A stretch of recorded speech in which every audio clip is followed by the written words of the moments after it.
Hello students, SLP के एक brand new session में आप सबका बहुत बहुत स्वागत है। तो सर, पिछले सेशन में हमने जर्नल का इंट्रोडक्शन शुरू कर दिया था। पिछले सेशन में हमने जर्नल के फॉर्मेट के बारे में डिस्कशन किया था और कुछ सवाल भी किए थे सिंपल एंट्रीज वाले। आज के सेशन में हम सर क्या पढ़ेंगे? आज के सेशन में हम कंपाउंड एंट्रीज के बारे में पढ़ेंगे कि कंपाउंड एंट्रीज होता क्या है, उसको कैसे पास करते हैं, और कुछ सवाल भी देखेंगे जिससे कि कंपाउंड एंट्री हमारा स्ट्रांग हो जाएगा। सर शुरू करते हैं, आइए व्हाइट बोर्ड पे चलिए शुरू करते हैं। सर, कंपाउंड एंट्री क्या होता है? पहले तो हमने ये डिस्कस करना जरूरी है कि सिंपल एंट्री क्या होता है, क्योंकि पिछले क्लास में हमने सिंपल एंट्री देखा था। तो इसके बारे में थोड़ा डिस्कशन करते हैं कि एक्चुअली सिंपल एंट्री होता क्या है। सर, सिंपल एंट्री कोई भी ट्रांजैक्शन में एक सिंपल एंट्री का मतलब ये होता है कि जब भी कोई ट्रांजैक्शन या फिर कोई एंट्री, कोई जर्नल एंट्री जो कंसिस्ट करता है, कंसिस्टिंग टू अकाउंट्स, जो भी जर्नल एंट्री दो अकाउंट्स को कंसिस्ट करता है उसी एंट्री को हम सिंपल एंट्री बोलते हैं। मतलब दो अकाउंट्स क्या क्या होता है? एक अकाउंट होता है डेबिट वाला अकाउंट, एक अकाउंट जो डेबिट होता है, एक अकाउंट जो क्रेडिट होता है। एक अकाउंट जो डेबिट होता है, एक अकाउंट जो क्रेडिट होता है। तो जिस जर्नल एंट्री में दो अकाउंट्स होते हैं उसको सिंपल एंट्री हम बोलते हैं। सिंपल सी बात है सर, कल हम इसके बारे में 7-8 ट्रांजैक्शन हमने किए थे जहां पे हमने देखा था कि सिंपल एंट्री में कौन सा डेबिट होता है, कौन सा क्रेडिट होता है। सर, आज थोड़ा सा आगे लेके चलते हैं इस चीज को, थोड़ा सा हम कंपाउंड एंट्री के बारे में बात करते हैं। सर, कंपाउंड एंट्री क्या होता है हमको समझा दीजिए, हम देखना चाहते हैं कि कंपाउंड एंट्री क्या होता है। तो सर, कंपाउंड एंट्री होता है एक ऐसा एंट्री, एक ऐसा जर्नल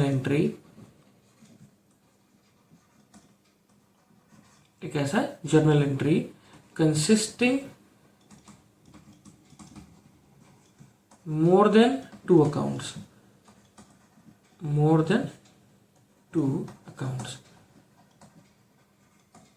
दो अकाउंट से ज्यादा कंसिस्ट करता है। मतलब सर, अभी आपने बताया कि सिंपल एंट्री में दो अकाउंट होते हैं, एक डेबिट होता है, एक क्रेडिट होता है। तो सर, कंपाउंड एंट्री में अगर दो अकाउंट से ज्यादा हो जाएंगे तो फिर डेबिट क्या होगा, क्रेडिट क्या होगा, कितने डेबिट होंगे, कितने क्रेडिट होंगे, उसके बारे में हम डिस्कशन करेंगे बच्चे। देखिए, एक एग्जाम्पल को लेकर अगर समझते हैं, एक एग्जाम्पल की तौर से अगर देखें तो सिंपल एंट्री का एग्जाम्पल देखो। सिंपल एंट्री में होता है, सोचो एक ट्रांजैक्शन मैंने लिया, cash received from Rahul, 2000 rupees, 2000 रुपए मैंने मुझे राहुल से 2000 रुपए मिले। तो सर, इसका एंट्री क्या होगा? इसका एंट्री होगा, जैसे हमको पता है, हमने कल अगर जर्नल वाला क्लास अगर आपने नहीं देखा है, जर्नल वाला इंट्रोडक्शन वाला वीडियो नहीं देखा है, तो मैं आपको सजेस्ट करूंगा कि वो वाला वीडियो पहले देख ले, फिर ये वाला वीडियो देखे। क्यों? क्योंकि वो उस वाले वीडियो में हमने पूरा डिस्कस कर लिया है कि ट्रेडिशनल अप्रोच और मॉडर्न अप्रोच को लेके हम जर्नल कैसे बनाते हैं। तो उसके बारे में डिस्कशन करके टाइम वेस्ट नहीं करेंगे आज बच्चों, वो वीडियो देख लो, फिर इस वीडियो को देखो। चलिए सर, तो कैश रिसीव्ड फ्रॉम राहुल 2000 रुपए। तो अगर राहुल से 2000 रुपए मुझे मिलते हैं तो इमीडिएटली मेरे दिमाग में आएंगे कि दो अकाउंट बनेंगे। कौन से दो अकाउंट बनेंगे? एक होता है कैश, एक होगा राहुल। एक होगा कैश, एक होगा राहुल। तो एंट्री बनेगा तो फिर अप्रोच के हिसाब से क्या होगा? कैश अकाउंट एक बनेगा, राहुल अकाउंट एक बनेगा। कैश अकाउंट एक बनेगा, राहुल अकाउंट बनेगा। कैश मेरा क्या है? कैश मेरा एसेट है। और राहुल क्या है? राहुल मेरा डेटर है। राहुल मेरा, क्योंकि उससे पैसा मिला है, मतलब वो मेरा क्या है? वो मेरा डेटर है। एसेट, कैश आया, डेटर मेरा कम हुआ। समझ रहे हो बच्चों?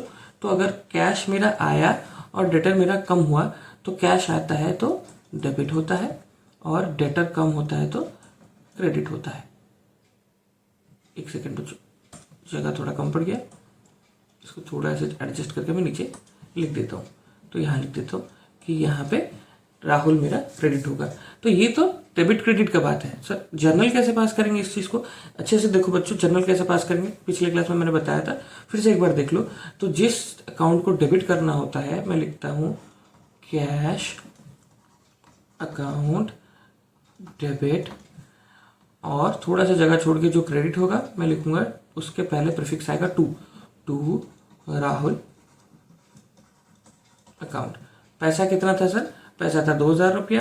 तो लिख देंगे 2000 डेबिट के साइड में, 2000 क्रेडिट के साइड में।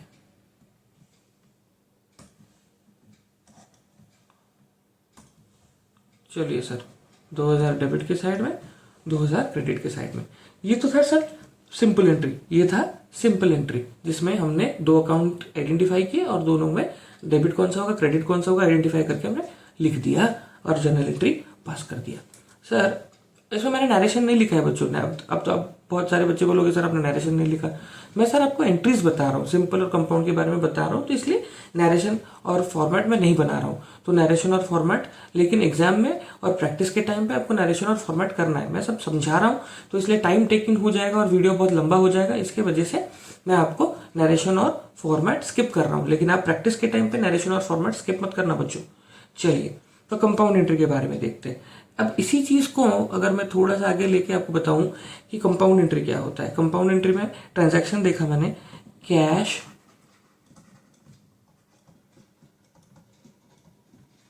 Received, cash received from Rahul, cash received from Rahul rupees 9700, 9700 रुपया as final settlement, as final settlement of rupees 10,000। ये है अपना ट्रांजैक्शन बच्चों, ये है अपना ट्रांजैक्शन। उसने बोला कि मैंने कैश रिसीव किया राहुल से 9700 as final settlement of rupees 10,000। 10,000 रुपये मेरे को मिलने थे राहुल से। राहुल मेरा डेटर है, राहुल से मुझे 10,000 रुपये मिलने थे, राहुल से मुझे मिले 9,700 रुपये। तो बच्चों यहाँ पे 3 अकाउंट्स बन जाएंगे। क्या 3 अकाउंट्स बन जाएंगे? पहला अकाउंट बन जाएगा सर कैश, दूसरा अकाउंट बन जाएगा सर राहुल क्योंकि वो डेटर है, तीसरा अकाउंट बन जाएगा sir discount allowed, discount allowed. मैंने डिस्काउंट अलाउ किया है, मैंने डिस्काउंट अलाउ किया है। क्यों? क्योंकि मेरे को मिलने थे कितने? 10,000 रुपए। उसने बोला है सर फाइनल सेटलमेंट हो गया, उसने बोला है फाइनल सेटलमेंट हो गया है। फाइनल सेटलमेंट मतलब मैंने राहुल को बोले भैया तेरे तो 10,000 रुपए देने बाकी थे, दे दे मेरे को 10,000 रुपए, मेरा काम खत्म कर। राहुल ने मेरे को बोला भाई मैं 10,000 रुपए नहीं दूंगा, मैं 9,700 रुपए दूंगा, अगर लेना है तो लो वरना कैंसिल करो। तो मैंने बोला भाई जितना मिल रहा है मिलने दो, दे दे भाई 9,700 रुपये और मैं तेरा अकाउंट बंद करता हूँ, क्लोज करता हूँ। तो इसीलिए मेरे को 9,700 रुपये कैश में मिले। राहुल का जो डेटर था उसका 10,000 रुपये बंद हो गया, मतलब वो अकाउंट बंद हो गया, क्लोज हो गया क्योंकि उसने पैसे वापस दे दिए। सर लेकिन देने तो 10,000 थे, दिए 9,700, मतलब 300 रुपये का घाटा हुआ है मुझे सर। वो 300 रुपये का घाटा मैं कैसे, मतलब अपने अकाउंट्स में कैसे रिकॉर्ड करूंगा उस घाटे को? उस घाटे को मैं रिकॉर्ड करूंगा डिस्काउंट के नाम पे, क्योंकि मैंने उसको डिस्काउंट अलाउ किया, डेटर को डिस्काउंट अलाउ किया। कितने रुपए का? 300 रुपये का डिस्काउंट अलाउ किया। 300 रुपये हुआ ना, 9,700 रुपये मिले, 10,000 रुपये मिलने थे, तो इसलिए 300 रुपये का डिस्काउंट मुझे अलाउ करना पड़ा। आई होप बच्चों आपको समझ में आया होगा। तो 10,000 रुपये मिले, 9,700 रुपये मेरे को कैश में मिले, 9,700 रुपये मेरे को कैश में मिले। तो सर कैश तो बढ़ रहा है, कैश बढ़ रहा है मतलब कैश एक एसेट है और बढ़ रहा है मतलब ये बनेगा डेबिट। राहुल मेरा डेटर है, राहुल मेरा डेटर है, राहुल मेरा डेटर है और डेटर कम हो रहा है, डेटर कम हो रहा है, डेटर कम होगा। और डेटर क्या होता है सर? डेटर एसेट होता है, एसेट कम हो जाएगा तो क्रेडिट हो जाएगा। समझ में आ रहा है सर? डिस्काउंट अलाउड मेरा क्या है? डिस्काउंट अलाउड मेरा क्या है? AECLR वाला रूल पकड़ो या ट्रेडिशनल अप्रोच वाला रूल पकड़ो। देखो सर AECLR वाला का रूल पकड़ोगे तो एसेट, एक्सपेंसेस और रेवेन्यू, कैपिटल और लाइबिलिटी, इन सब में अपना डिस्काउंट अलाउड हमारे लिए एक एक्सपेंस बनेगा, एक एक्सपेंस बनेगा। लॉस होगा ना, एक्सपेंस होगा, तो इसलिए एक्सपेंस बढ़ेगा, एक्सपेंस बढ़ेगा तो ये डेबिट होगा। अब अगर सर आप बोलोगे कि इसको ट्रेडिशनल अप्रोच में समझाइए सर, तो ठीक है ट्रेडिशनल अप्रोच में समझो।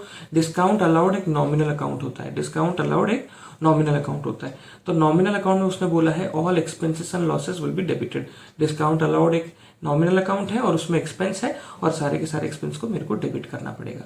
तो सर देख लीजिए, स्क्रीन को अगर अच्छे से देखो, व्हाइट बोर्ड को अगर अच्छे से देखो बच्चों, तो यहाँ पे मेरे को 2 डेबिट मिला, 1 क्रेडिट मिला। क्या मिला सर? 2 डेबिट मिला और 1 क्रेडिट मिला, है कि नहीं बच्चों? चलो अगर है तो उसका एंट्री पास करना पड़ेगा। क्या एंट्री पास करेंगे सर? देखो, जो डेबिट हुआ है उसको डेबिट लिखो, ये होगा उसका entry. Cash account debit discount allowed account debit. Credit कौन सा हुआ है सर? क्रेडिट हुआ है राहुल, तो मैं लिखूंगा टू राहुल। अब सर राहुल के साइड में अकाउंट में मैं लगा सकता हूँ, राहुल के साइड में मैं अकाउंट मैंने ऊपर लगाया है कि नहीं? हाँ लगाया है, तो यहाँ पे लगा सकता हूँ। मैं बस एक चीज़ बोलना भूल गया था बच्चों कि राहुल एक पर्सनल अकाउंट है, तो पर्सनल अकाउंट के साथ हम कभी भी अकाउंट नहीं लगाते। लगाने से गलत नहीं होगा, लेकिन लगाते नहीं है। ये एक नोमेनक्लेचर है, अकाउंट का नोमेनक्लेचर है, पहले से चला आ रहा है। जो पुराने लोग अकाउंट्स जिन्होंने बनाया है उन्होंने बोला है कि ऐसे लगाना अप्रोप्रिएट नहीं होता। तो असल लगाने से गलत नहीं है, लेकिन लगा सकते हो, नहीं लगा सकते हो, नहीं लगाना इज मोर अप्रोप्रिएट। चलिए सर, तो हम नहीं लगाते। तो cash account debit discount allowed account debit to Rahul. अब सर अमाउंट लिखो सर। अमाउंट क्या? 9,700 रुपया मेरा कैश में आया, डिस्काउंट मैंने 300 रुपये का दिया है कि नहीं? और डेटर मेरा कितना कम हुआ? डेटर मेरा कम हुआ 10,000। बच्चों आई होप आपको समझ में आया होगा। नहीं आया कमेंट्स में बोलना, या फिर वीडियो थोड़ा सा पीछे लेके वापस करना। मैं स्लो एंड स्टडी आपको पढ़ाते हुए जा रहा हूँ। तो इस एग्जाम्पल में अब अगर अच्छे से देखो, इस एग्जाम्पल में 2 अकाउंट डेबिट हुए, 1 अकाउंट क्रेडिट हुआ। 2 अकाउंट डेबिट हुए, 1 अकाउंट क्रेडिट हुआ। तो इससे क्या पता चलता है? ये एक कंपाउंड एंट्री है। क्यों एक कंपाउंड एंट्री है? क्योंकि कंपाउंड एंट्री के डेफिनेशन में हमने थोड़ी देर पहले लिखा कि जो जिस जर्नल एंट्री में मोर देन 2 अकाउंट्स होते हैं, मोर देन 2 अकाउंट्स होते हैं, उसको कंपाउंड एंट्री बोला जाता है। तो यहाँ पे 3 अकाउंट मिले मुझे, कैश अकाउंट मिला, डिस्काउंट मिला और राहुल मिला, तो इसको मैं कंपाउंड एंट्री बोलूंगा, है कि नहीं बच्चों? चलिए कंपाउंड एंट्री के बारे में थोड़ा सा और डिस्कशन करते हैं। सर कंपाउंड एंट्री का जो एंट्री पास करना पड़ता है ना, उस एंट्री को पास करने का 2 तरीका है। क्या 2 तरीका है? पहला तरीका तो सर क्वेश्चन अगर डिमांड करेगा कि इसमें कंपाउंड एंट्री पास करो, क्वेश्चन अगर डिमांड करेगा कि इसमें कंपाउंड एंट्री पास करो, तो कंपाउंड एंट्री पास करना। कभी कभी हमारे कन्वीनियंस के हिसाब से हमारे कन्वीनियंस के लिए भी हम कंपाउंड एंट्री पास कर देते हैं। छोटे सिंपल एंट्रीज को पास करने के अलावा हम क्या करते हैं? एक साथ एक कंपाउंड एंट्री पास कर देते हैं, जिसके वजह से हमको जर्नल लिखने में थोड़ी सुविधा हो जाती है कि नहीं बच्चों? चलिए सर, अगर आप इतना बोल रहे हो तो थोड़ा सा हमको करके भी दिखाइए, 2-4 एग्जाम्पल करके दिखाइए, जिससे हमको पता चलेगा कि कंपाउंड एंट्री कैसे पास करना होता है बच्चों।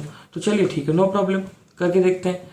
तो ट्रांजैक्शन नंबर 1 देखो बच्चों, ट्रांजैक्शन नंबर 1 उसने बोला Ram introduced for capital, Ram introduced for, sorry बच्चों फ्रॉम लिख दिया मैंने,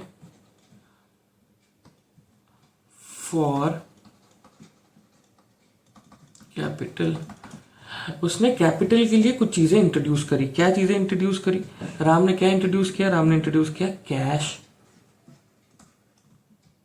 1 लाख रुपए, 1 लाख रुपए का कैश उसने इंट्रोड्यूस किया। फिर क्या इंट्रोड्यूस किया? फिर इंट्रोड्यूस किया फर्नीचर, 50,000 का फर्नीचर इंट्रोड्यूस किया। फिर क्या इंट्रोड्यूस किया? कैश लेके आया, फर्नीचर लेके आया, फिर लेके आया लैंड उसने 2 लाख रुपए का लेके आया। बिल्डिंग लेके आया,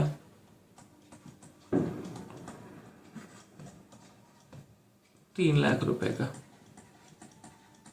ये सारी चीजें उसने कैपिटल के लिए इंट्रोड्यूस की। अब बच्चों अगर इस, क्योंकि अब मतलब जब पैसा या कोई भी चीज ओनर लेके आता है कैपिटल के लिए, तो हमारा एंट्री क्या बनता है? हमारा एंट्री बनता है cash account debited to capital account. फिर बनता है, मतलब इसका अगर मैं इसका सिंगल एंट्री बनाऊं तो इसका क्या एंट्री बनेगा? इसका एंट्री बनेगा cash account debit to capital account. बनेगा कि नहीं बनेगा सर? बनेगा। फिर इसका क्या बनेगा सर, इसका भी बनेगा sir furniture account debit to capital account. बनेगा कि नहीं बनेगा सर, बिल्कुल बनेगा सर। कैश एक एसेट है, बढ़ रहा है डेबिट हो रहा है, कैपिटल बढ़ रहेगा तो क्रेडिट हो जाएगा, तो ये एंट्री बनता है हमारा। वैसे ही फर्नीचर एक एसेट है, फर्नीचर बढ़ रहा है तो डेबिट होता है और कैपिटल बढ़ रहा है तो क्रेडिट होता है। वैसे ही फिर से यहाँ इसका एंट्री क्या होगा, land account debit to capital account, ये भी एंट्री बनेगा, है कि नहीं बच्चों। और बिल्डिंग का क्या बनेगा sir, building account debit to capital account, है कि नहीं बच्चों। तो cash to capital, furniture to capital, land to capital, building to capital, है कि नहीं। तो इतना सारा सिंगल एंट्री पास करने के मतलब इतना सारा सिंगल एंट्री पास करने की जरूरत ही नहीं है। हम अपने कन्वीनियंस के हिसाब से इसको एक काम करते हैं, एक कंपाउंड एंट्री में ट्रांसफर कर देते हैं। क्यों, क्योंकि देखो बच्चों यहाँ पे ना डेबिट अलग अलग हो रहा है लेकिन क्रेडिट तो एक ही है। डेबिट अलग अलग हो रहा है लेकिन क्रेडिट है, तो इसको कंपाउंड एंट्री में पास करते हैं। कंपाउंड एंट्री कैसे पास होगा, कैश है, फर्नीचर है, लैंड है, बिल्डिंग है। कैश है, फर्नीचर है, लैंड है, बिल्डिंग है।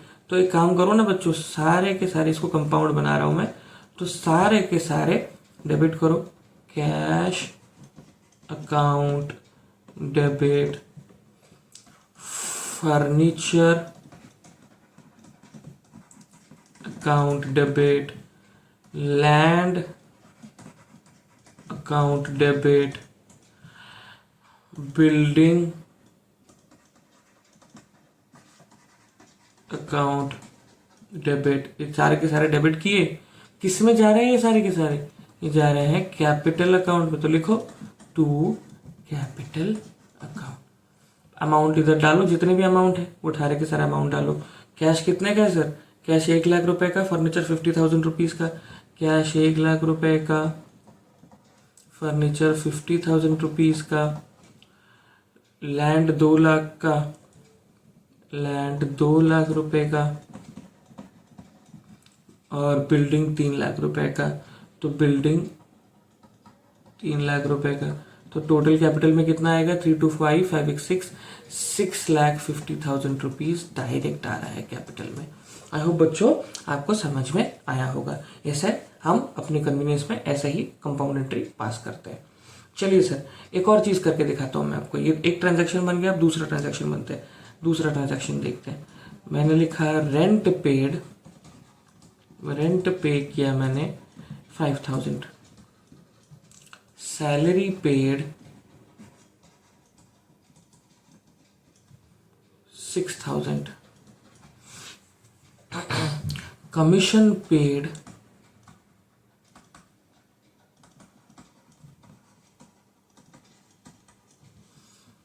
4,000। चलिए सर अब इसका एंट्री करो। देखो सर रेंट पे किया मतलब एक्सपेंस है, एक्सपेंस बढ़ता है तो डेबिट होता है। तो सर इसका सिंगल एंट्री क्या बनेगा, सिंगल एंट्री बनेगा रेंट पेड या फिर सिर्फ rent account debit to cash, to cash account, है कि नहीं। ये अपना पहला एंट्री बनेगा, है कि नहीं। अब सर दूसरा एंट्री मैंने सैलरी पे किया है, तो salary account debit to cash account, ये बना दूसरा एंट्री। सर तीसरा एंट्री क्या बनेगा, सैलरी दिया, रेंट दिया, कमीशन दिया है, तो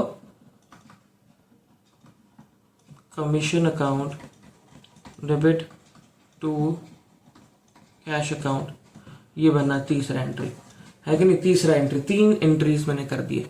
rent paid, rent account debit to cash, salary account debit to cash, commission account debit to cash, कर दिए तीन एंट्री मैंने। अब इन तीनों को मिला के कंपाउंड एंट्री पास कर दो ना सर, क्योंकि तीनों में तो क्रेडिट कैश ही हुआ है, बस डेबिट में फर्क है। कंपाउंड एंट्री पास कर दे तो ना, ये लो कंपाउंड एंट्री पास कर दिया मैंने। क्या पास कर दिया मैंने, rent account debit, sorry commission तो नहीं था, उसके बाद था सैलरी। चलिए सर सैलरी अकाउंट डेबिट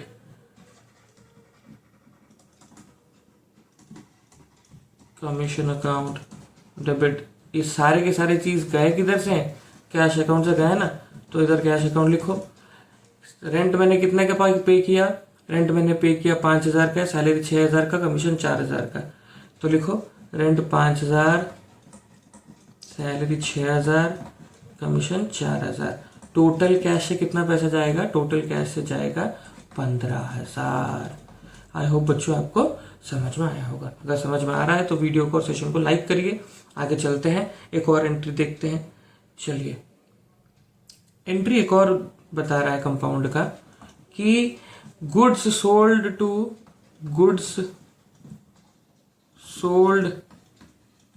सूरज